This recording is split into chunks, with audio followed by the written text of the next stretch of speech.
please support us on Patreon. More on that at the end of the video.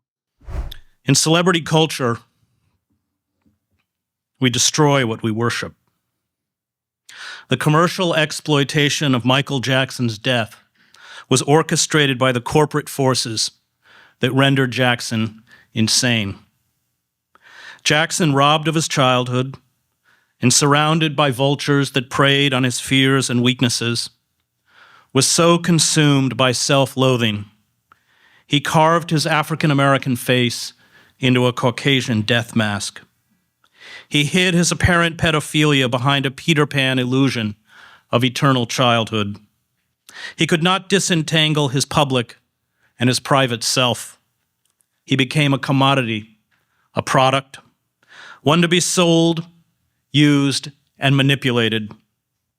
He was infected by the moral nihilism and personal disintegration that is at the core of our corporate culture. And his fantasies of eternal youth, delusions of majesty, and desperate, disfiguring quests for physical transformation were an expression of our own yearning. He was a reflection of us in the extreme. His memorial service, a variety show with a coffin, had an average of 31.1 million television viewers. It was the final episode of the long-running Michael Jackson series. The stories that enthrall us are real-life stories, early fame, wild success, and then a long, bizarre, and macabre emotional train wreck. O.J. Simpson offered a tamer version of the same plot. So does Britney Spears and Tiger Woods. Jackson, by the end, was heavily in debt and had weathered a $22 million out-of-court settlement to Jordy Chandler, as well as 7 counts of child sexual abuse and 2 counts of administering an intoxicating agent in order to commit a felony. Jackson reflected back to us our own physical and psychological disintegration, especially with many Americans struggling with overwhelming debt, loss of status, and deep personal confusion. The lurid drama of Jackson's personal life meshed with the ongoing dramas in television, in movies, and the news. News reports on television are mini-dramas. They provide a star, a villain, a supporting cast, a good-looking host, and a dramatic, if often unexpected, ending. In Fahrenheit 451, Ray Bradbury's novel about a future dystopia, people spend most of the day watching giant television screens that show endless scenes of police chases and criminal apprehensions. Life, Bradbury understood, once it was packaged, scripted, given a narrative, and filmed, became the most compelling form of entertainment. And Jackson was a great show. He deserved a great finale. Those who created Jackson's public persona and turned him into a piece of property, first as a child and finally as a corpse encased in a $15,000 golden casket, are the agents, publicists, promoters, scriptwriters, advertisers, video technicians, recording executives, public announcers, and television news personalities who orchestrate the vast stage of celebrity for profit. They are the puppet masters. No one achieves celebrity status. No cultural illusion is swallowed as reality without these armies of cultural enablers and intermediaries. The producers at the Staples Center in Los Angeles made sure the 18,000 attendees and television audience, and even the BBC, devoted 3 hours to the tribute, watched a funeral that was turned into another maudlin form of uplifting popular entertainment. The memorial service for Jackson was a celebration of celebrity. There was the queasy sight of groups of children, including his own, singing over the coffin. Brooke Shields, fighting back tears, recalled how she and a 33-year-old Jackson, who always maintained that he was a straight male, broke into Elizabeth Taylor's room the night before her wedding because Michael was too excited to wait until morning to see the wedding gown. Shields and Jackson at Taylor's wedding then, quote, pretended to be the mother and father of Elizabeth Taylor. It sounds weird, Shields said, but we made it real. There were photo montages in which a shot of Michael Jackson shaking hands with Nelson Mandela was immediately followed by one of him with Kermit the Frog. Celebrity culture reduces all of the famous to the same level. Fame is its own denominator. And every anecdote told about Jackson seemed to confirm that when you spend your life as a celebrity, you have no idea who you are. And yet we measure our lives by these celebrities. We seek to be like them. We emulate their look and behavior. We escape the messiness of real life through the fantasy of their stardom. We too long to attract admiring audiences for our grand, ongoing life movie. We try to see ourselves moving through our life as a camera would see us, mindful of how we hold ourselves, how we dress, what we say. We invent movies that play inside our heads with us as stars. We wonder how an audience would react. Celebrity culture has taught us, almost unconsciously, to generate interior, personal screenplays. We have learned ways of speaking and thinking that grossly disfigure the way we relate to the world and those around us. Neil Gabler, who has written wisely about this, argues that celebrity culture is not a convergence of consumer culture and religion, so much as a hostile takeover of religion by consumer culture. Jackson desperately feared growing old. He believed he could manipulate race and gender. He transformed himself through surgery and perhaps female hormones, from a brown-skinned African-American male to a chalk-faced, androgynous figure with no clear sexual identity. And while he pushed these boundaries to the extreme, he only did what many Americans do. There were 12 million cosmetic plastic surgery procedures performed last year in the United States. They were performed because in America, most human beings, rich and poor, famous and obscure, have been conditioned to view themselves as marketable commodities. They are objects, like consumer products. They have no intrinsic value. They must look fabulous and live on fabulous sets. They must remain young. They must achieve notoriety and money, or the illusion of it, to be a success, and it does not matter how they get there. Celebrity culture licenses a dark voyeurism into other people's humiliation, pain, weakness, and betrayal. Education, building community, honesty, transparency, and sharing are qualities that will see you ridiculed and voted off any reality show. Fellow competitors for prize money and a chance for fleeting fame elect to disappear the unwanted.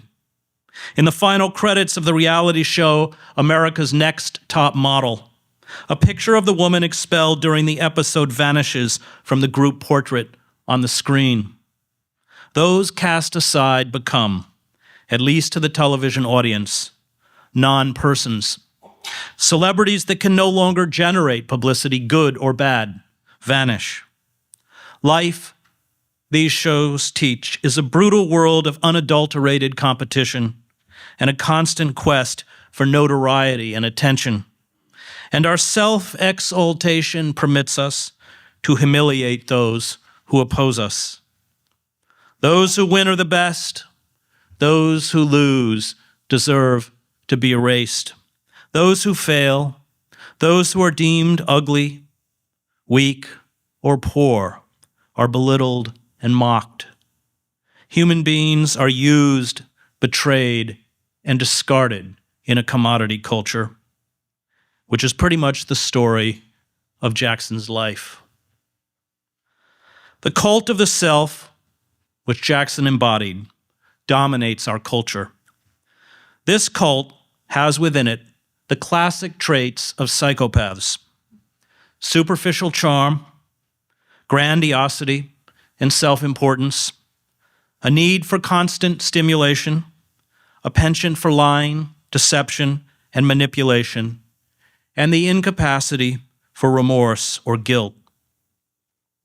Jackson, from his phony marriages to the portraits of himself dressed as royalty, to his insatiable hunger for new toys, to his questionable relationships with young boys, had all these qualities. And this is also the ethic promoted by corporations.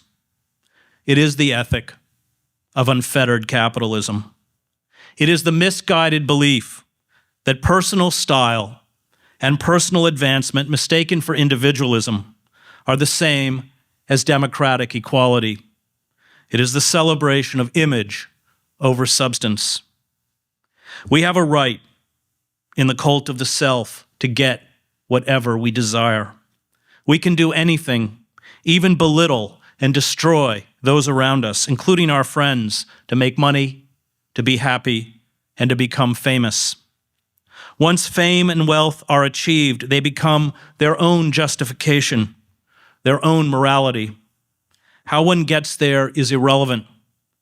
It is this perverted ethic that gave us Wall Street bankers and investment houses that willfully trashed the global economy, stole money from tens of millions of small shareholders who had bought stock in these corporations for retirement or college.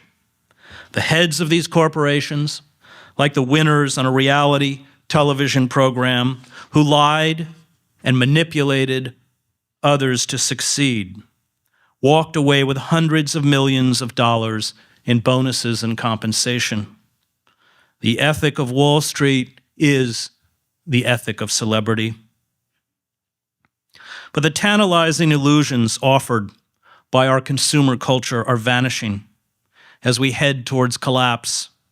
The ability of the corporate state to pacify the country by extending credit and providing cheap manufactured goods to the masses is gone.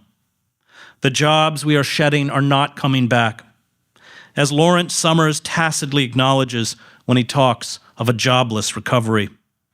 The belief that democracy lies in the choice between competing brands and the freedom to accumulate vast sums of personal wealth at the expense of others has been exposed as a fraud.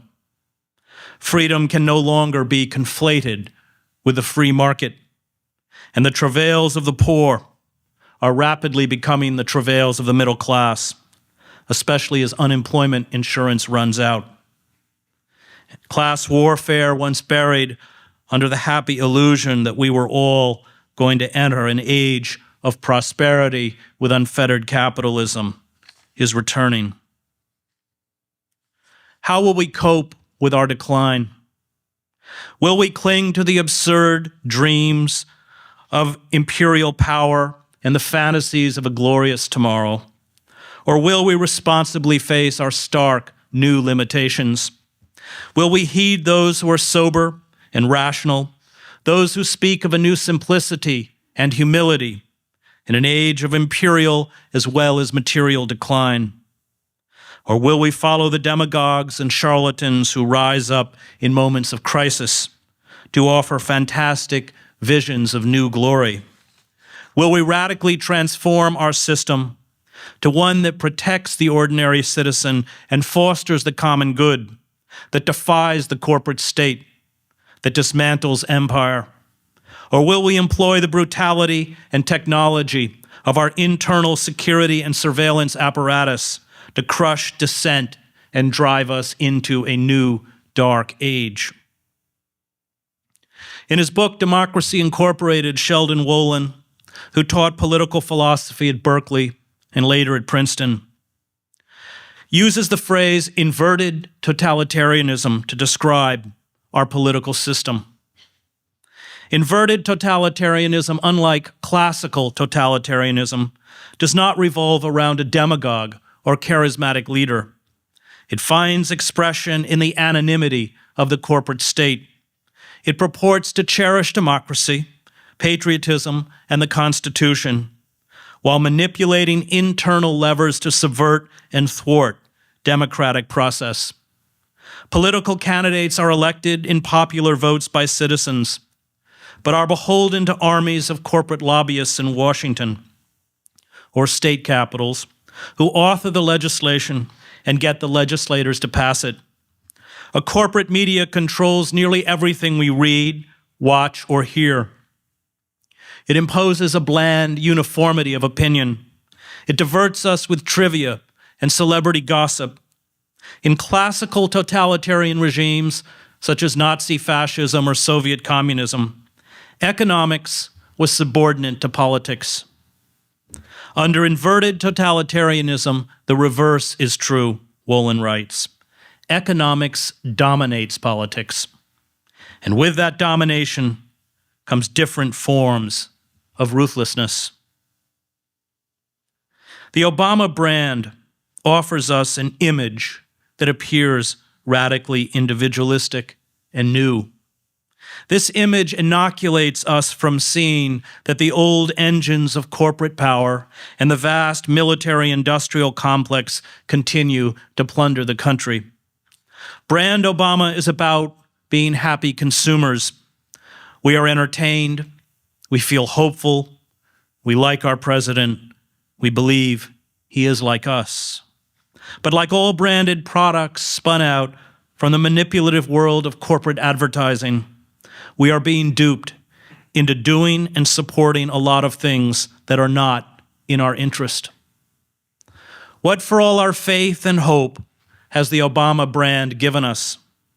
His administration has spent, lent, or guaranteed $12.8 trillion in taxpayer dollars to Wall Street and insolvent banks in a doomed effort to reinflate our bubble economy, a tactic that at best forestalls catastrophe and will leave us broke in a time of profound crisis.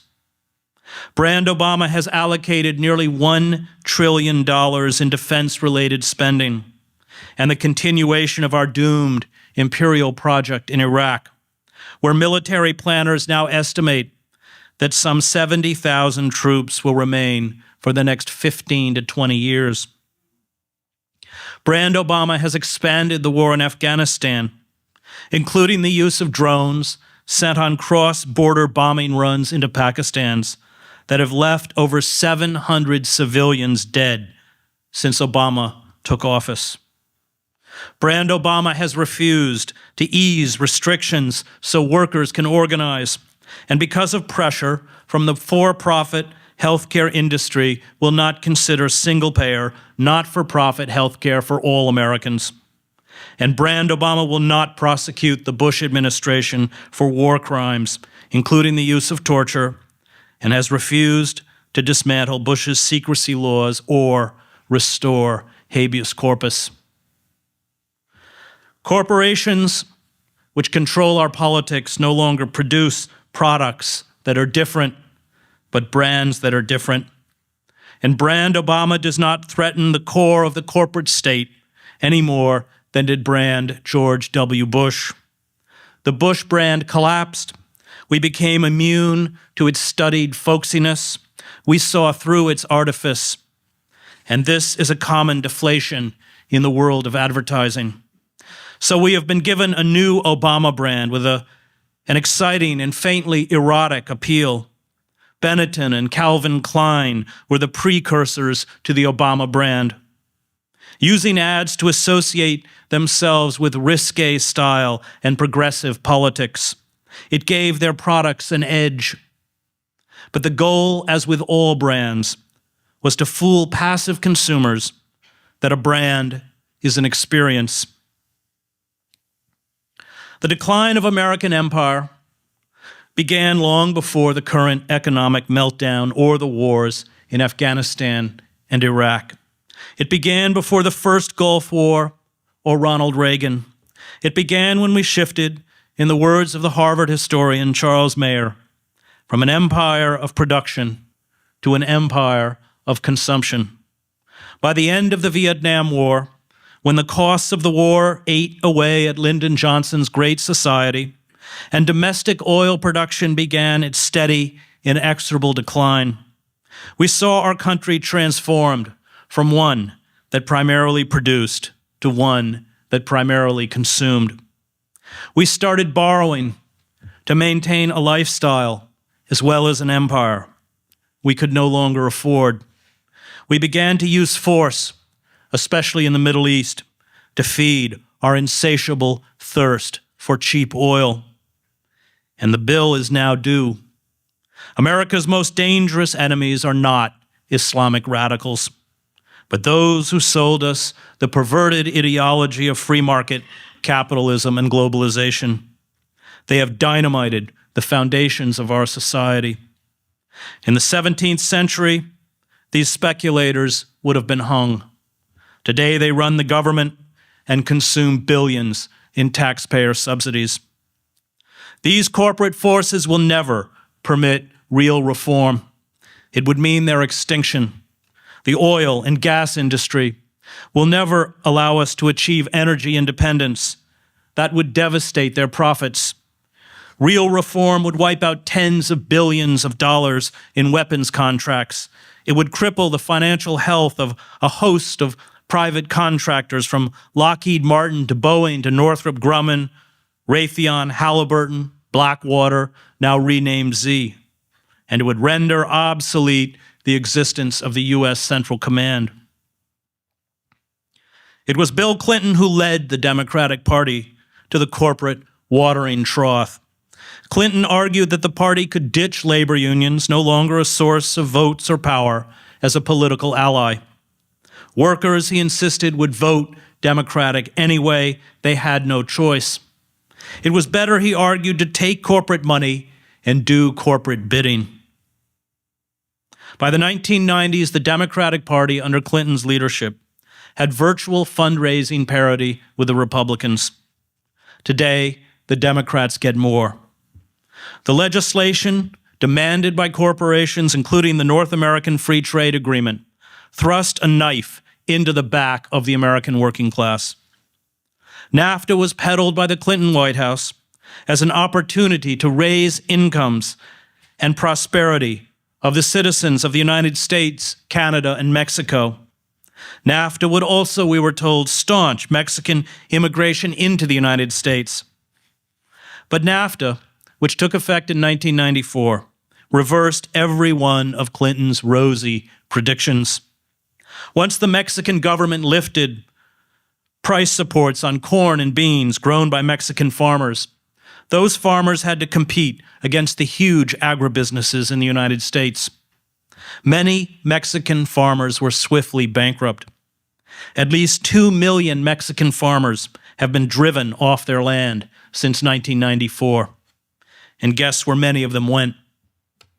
This desperate flight of poor Mexicans into the United States is now being exacerbated by large-scale factory closures along the border as manufacturers pack up and leave Mexico for China. But we were assured that goods would be cheaper, workers would be wealthier, everyone would be happier. I'm not sure how these contradictory things were supposed to happen, but in a soundbite society, reality no longer matters. NAFTA was great if you were a corporation. It was a disaster if you were a worker. And we are now getting a taste of Clinton's draconian welfare reform bill, signed in 1996, as tens of millions of people face the prospect of losing their unemployment benefits and attempting to survive on $143 a month from welfare. It was the Clinton administration, led by Summers, which signed into law the Financial Services Modernization Act of 1999. The act ripped down the firewalls that had been established by the 1933 Glass-Steagall Act, designed to prevent the kind of meltdown we are now experiencing. Glass-Steagall established the Federal Deposit Insurance Corporation. It set in place banking reforms to stop speculators from hijacking the financial system. With Glass-Steagall demolished and the passage of NAFTA, the Democrats, led by Clinton, tumbled gleefully into bed with corporations and Wall Street speculators. And many of the architects of this deregulation, economists such as Summers, have come back again to service these corporations in the Obama White House. The cost of our empire of illusion is not being paid for by corporate titans. It is being paid for on the streets of our inner cities, in former manufacturing towns, and in depressed rural enclaves. Human beings are not commodities. They are not goods. Their misery is not the regrettable price of globalization and the free market. They grieve and suffer and feel despair. They raise children and struggle to maintain communities. And the growing class divide is not grasped, despite the glibness of many in the media, by complicated sets of statistics, lines on a graph that charts stocks, or the absurd utopian faith in unregulated globalization and complicated trade deals. It is understood in the eyes of a man or woman who is no longer making enough money to live with dignity and hope. The growing desperation across the United States is unleashing not simply a recession. We have been in a recession for some time now, but a depression unlike anything we have seen since the 1930s. It has provided a pool of broken people willing to work for low wages and to do without unions or benefits. For the bottom 90% of Americans, annual income has been on a slow, steady decline for 3 decades. There are 50 million Americans in real poverty and tens of millions of Americans in a category called near poverty. And our elites, meanwhile, manipulate statistics and data to foster illusions of growth and prosperity to mask the damage. They refuse to admit, at least to us, that they have lost control, since to lose control is to concede failure. They contribute instead to the collective denial of reality by insisting that another multi-billion-dollar bailout or government loan will prop up the shattered edifice. The well-paid television pundits and news celebrities, the economists and the banking and financial sector leaders see the world from inside the comfort of the corporate box, and they are loyal to the corporate state. The assault on the American working class, an assault that has devastated members of my own family in the former mill towns in the state of Maine, shows no sign of abatement. In the past 3 years, nearly 1 in 5 U.S. workers was laid off. Among workers laid off from full-time work, roughly 1/4 were earning less than $40,000 a year. And there are whole sections of the United States that now resemble the developing world. There's been a Weimarization of the American working class, and the assault on the middle class is underway. Anything that can be put on software, from finance to architecture to engineering, can and is being outsourced to workers in countries such as India or China, who accept pay a fraction of that of their Western counterparts and work without benefits. And both the Republican and Democratic parties, beholden to corporations for money and power, are responsible. Washington has become our Versailles. The media has evolved into a class of courtiers. The Democrats, like the Republicans, are mostly courtiers. Our pundits, academics, economists, and experts, at least those with prominent public platforms, are courtiers. We are captivated by the hollow stagecraft of political theater as we are ruthlessly stripped of power. The role of courtiers is to parrot official propaganda. Courtiers do not defy the elite or question the structure of the corporate state. The corporations, in return, employ them and promote them as celebrities or elected officials. Courtiers in face powder deceive us in the name of journalism. Courtiers in our political parties promise to look out for our interests and then pass bill after bill to further corporate fraud and abuse. No class of courtiers, from the eunuchs behind the Manchus in the 19th century to the Baghdad caliphs in the Abbasid Caliphate, has ever transformed itself into a responsible and socially productive class. Being a courtier requires agility and eloquence, and the most talented of them should be credited as persuasive actors. They entertain us, they make us feel good, they persuade us, they are our friends. They are the smiley faces of a corporate state that has hijacked the government. And when these corporations make their iron demands, these courtiers drop to their knees. They placate the telecommunications companies that want to be protected from lawsuits. They permit oil and gas companies to rake in obscene profits and keep in place the vast subsidies of corporate welfare doled out by the state. They allow our profit-driven healthcare system to leave the uninsured and underinsured to suffer and die. And over 20,000 Americans died last year because they could not get proper medical care. The healthcare industry, like the defense industry, profits from death. It is legally permitted to hold sick children hostage while their families frantically bankrupt themselves to save their son or daughter. Any discussion of healthcare should acknowledge the fact that our for-profit healthcare system is the problem and must be destroyed. Only then can we have an honest debate about what comes next. But this will never happen. It will never happen because the industry's money and lobbyists drive the discussion, and the courtiers in Washington and on the television screens dance to the tune they play. America is devolving into a third world nation, and if we do not immediately halt our elites' rapacious looting of the public treasury and our bizarre state socialism for corporations, we will be left with trillions in debts which can never be repaid, and widespread human misery which we will be helpless to ameliorate. Our anemic democracy will be replaced with a robust national police state. The elite will withdraw into heavily guarded, gated communities where they will have access to security, goods, and services that cannot be afforded by the rest of us.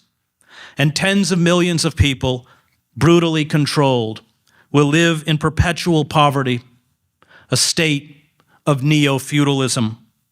This is the inevitable result of unchecked corporate capitalism. The stimulus and bailout plans are not about saving us. They are about saving them. As the economist Paul Krugman has noted, anyone who has seen how economic statistics are constructed knows that they are a subgenre of science fiction.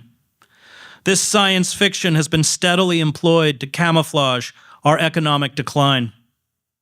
President Ronald Reagan included 1.5 million U.S. Army, Navy, Air Force, and Marine service personnel with the civilian workforce to magically reduce the nation's unemployment rate by 2%. President Clinton decided that those who had given up looking for work, or those who wanted full-time jobs but could only find part-time employment, were no longer to be counted as unemployed. His trick disappeared some 5 million unemployed from the official unemployment rolls. If you work more than 21 hours a week, and most low-wage workers at places like Walmart average about 28 hours a week, you are counted as employed, although your real wages put you below the poverty line. Our actual unemployment rate, as the Los Angeles Times has pointed out, when you include those who have stopped looking for work and those who can only find poorly paid part-time jobs, is not 10%, but somewhere between 17 and 20%. A sixth of the country is now effectively unemployed, and we are shedding jobs at a faster rate than in the months after the 1929 crash. Franklin Delano Roosevelt recognized the danger of unregulated capitalism. He sent a message to Congress on April 29, 1938, titled, "Recommendations to the Congress to Curb Monopolies and the Concentration of Economic Power." In it, he wrote this: "The first truth is that the liberty of democracy is not safe. If the people tolerate the growth of power to a point where it becomes stronger than the democratic state itself. That, in its essence, is fascism. Ownership of government by an individual, by a group, or by any other controlling private power. The second truth is that the liberty of a democracy is not safe if its business system does not provide employment and produce and distribute goods in such a way to sustain an acceptable standard of living. The rise of the corporate state has grave political consequences, as we saw in Italy and Germany in the early part of the 20th century. Antitrust laws not only regulate and control the marketplace, they serve as bulwarks to protect democracy. And now that they are gone, now that we have a state run by and on behalf of corporations, we must expect inevitable, and I fear terrifying, consequences. As the pressure mounts, as this despair and desperation reaches into larger and larger segments of the populace, the mechanisms of corporate and government control are being bolstered to prevent civil unrest and instability. The emergence of the corporate state always means the emergence of the security state. And this is why the Bush White House pushed through the Patriot Act and its renewal, the suspension of habeas corpus, the practice of extraordinary rendition, warrantless wiretapping of American citizens, and the refusal to ensure free and fair elections with verifiable ballot counting. The motive behind these measures is not to fight terrorism or to bolster national security. It is to seize and maintain internal control, and it is about control of us. Senator Frank Church, as chairman of the Select Committee on Intelligence in 1975, investigated the government's massive and highly secretive National Security Agency. He was alarmed at the ability of the state to intrude into private lives. He wrote, when he finished his investigation, "That capacity at any time could be turned around on the American people, and no American would have any privacy left. Such is the capacity to monitor everything. Telephone conversations, telegrams, it doesn't matter. There would be no place to hide. If this government ever became a tyranny, if a dictator ever took charge in this country, the technological capacity that the intelligence community has given the government could enable it to impose total tyranny, and there would be no way to fight back, because the most careful effort to combine together in resistance to the government, no matter how privately it was done, is within the reach of the government to know." When Senator Church made this statement, the NSA was not authorized to spy on American citizens. Today it is. In his book, The Great Transformation, written in 1944, Karl Polanyi laid out the devastating consequences the depressions, wars, and totalitarianism that grow out of a so-called self-regulated free market. He grasped that fascism, like socialism, was rooted in a market society that refused to function. He warned that a financial system always devolved without heavy government control into a mafia capitalism and a mafia political system. All traditional standards and beliefs are shattered in a severe economic crisis. The moral order is turned upside down. The honest and industrious are wiped out, while the gangsters, profiteers, and speculators walk away with millions. A self-regulating market inevitably turns human beings and the natural environment into commodities, a situation that ensures the destruction of both society and the natural world. The free market's assumption that nature and human beings are objects whose worth is determined by the market allows each to be exploited for profit until exhaustion or collapse. A society that no longer recognizes that nature and human life have a sacred dimension, an intrinsic value beyond monetary value, commits collective suicide. Such societies cannibalize themselves until they die. We face an environmental meltdown that is linked to our economic meltdown. Polar ice caps are melting. Sea levels are rising. The planet is warming at an alarming rate. Droughts are destroying croplands. Russia's northern coastline has begun producing huge quantities of toxic methane gas. Scientists with the International Siberian Shelf Study described what they saw along the coastline recently as methane chimneys, reaching from the sea floor to the ocean surface. Methane, locked in the permafrost of the Arctic land masses, is being released at an alarming rate as average Arctic temperatures rise. Methane is a greenhouse gas 25 times more powerful than carbon dioxide. The release of millions of tons of it will significantly accelerate the rate of global warming. The continued release of large quantities of methane, some scientists have warned, could actually asphyxiate the human species. But even in the face of this crisis, the oil and gas industry, along with the coal industry, have blunted any serious environmental reform. Profit comes before the urgent task to save the ecosystem on which human life depends. Our working class, which has desperately borrowed money to stay afloat as real wages have dropped, now face years, maybe decades, of stagnant or declining incomes without access to new credit. The national treasury is being drained on behalf of speculative commercial interests.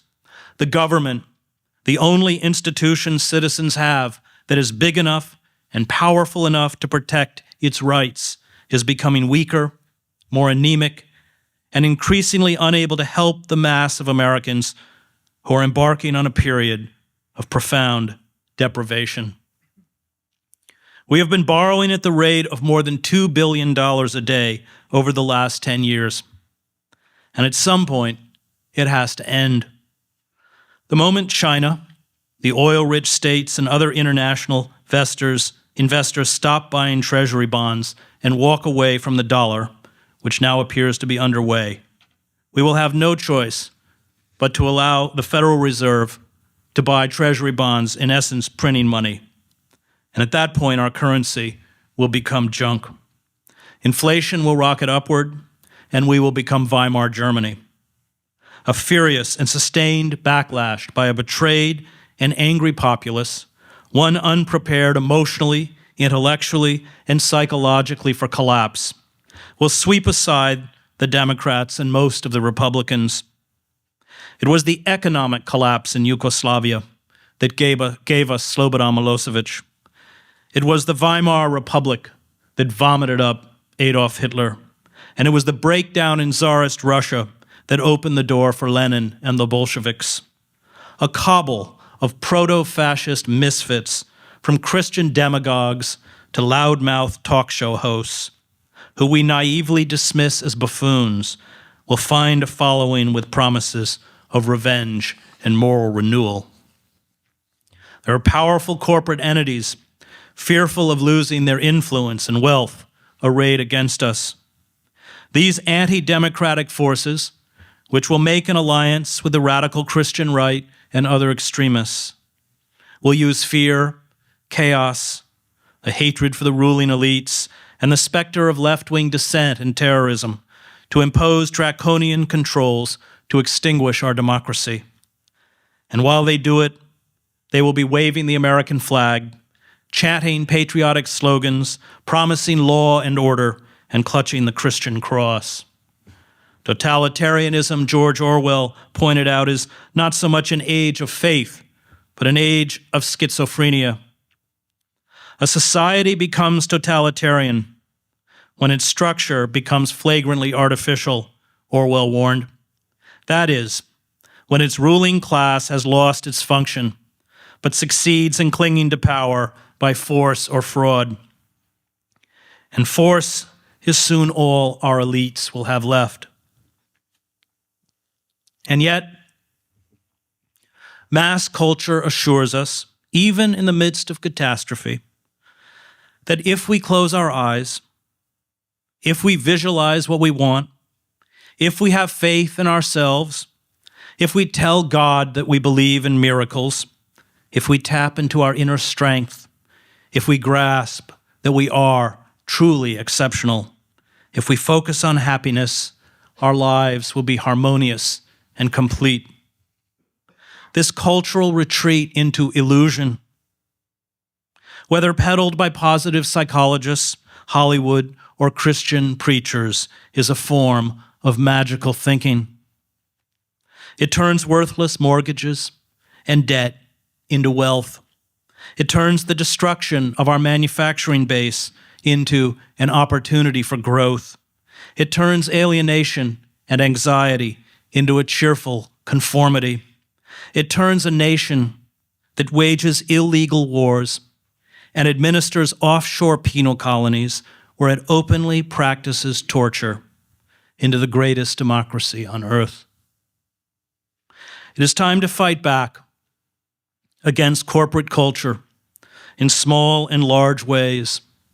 Coalitions of environmental, anti-nuclear, anti-capitalist, sustainable agriculture, and anti-globalization forces have coalesced in Europe to form and support socialist parties. This has yet to happen in the United States. The left never rallied in significant numbers behind Cynthia McKinney or Ralph Nader, and this was our mistake. In picking the lesser of two evils, it threw its lot in with a Democratic Party that again has proven that it backs our imperial wars, empowers the national security state, does the bidding of corporations, and ignores the needs of citizens. If Obama does not end the flagrant theft of taxpayer dollars by corporations and the disgraceful abandonment of our working class, especially as foreclosures and unemployment mount, many in the country will turn in desperation to the far right, embodied by groups such as Christian radicals. The failure by progressives to offer a democratic, socialist alternative, the only alternative remaining that can save our open society, to openly make war on corporate power, to continue to back the Democratic Party, will mean there will be, in the eyes of many embittered and struggling working and middle-class Americans, no alternative but a perverted Christian fascism. I spent 2 years traveling the country to write a book on the Christian right called American Fascists, the Christian Right, and the War on America. I visited former manufacturing towns where for many, the end of the world is no longer an abstraction. They have lost hope. Fear and instability has plunged the working class into profound personal and economic despair, and not surprisingly into the arms of demagogues and charlatans of the radical Christian right, who offer a belief in magic, miracles, and the fiction of a utopian Christian nation.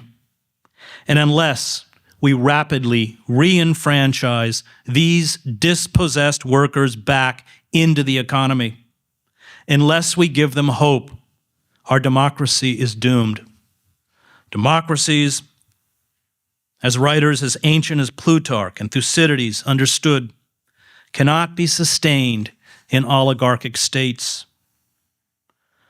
We forgot that social reform never comes from accommodating the power structure, but from frightening it. The Liberty Party, which fought slavery, the suffragists who battled for women's rights, the labor movement and the civil rights movement knew that the question was not, how do we get good people to rule? Most of those attracted to power are at best mediocrities and often venal. But how do we limit the damage the powerful do to us? These mass movements were the real engines for social reform, the correctives to our democracy, and the true protectors of the rights of citizens. We must begin to opt out of the mainstream. We must rebuild socialism as a viable political force. We must no longer be content with the crumbs tossed to us in the vain hope that we can influence the power elite from the inside. We must become as militant as those who are seeking our enslavement. If we remain passive, we will soon be engulfed by a ruthless totalitarian capitalism. If we remain passive as we undergo the largest transference of wealth upwards in American history, we will become serfs. If we fight back, we have a chance. The saturation coverage of Jackson's death was one of many examples of our collective flight into illusion. It deflected the moral questions arising from mounting social injustice, growing inequalities, failing imperial wars, economic collapse, and political corruption.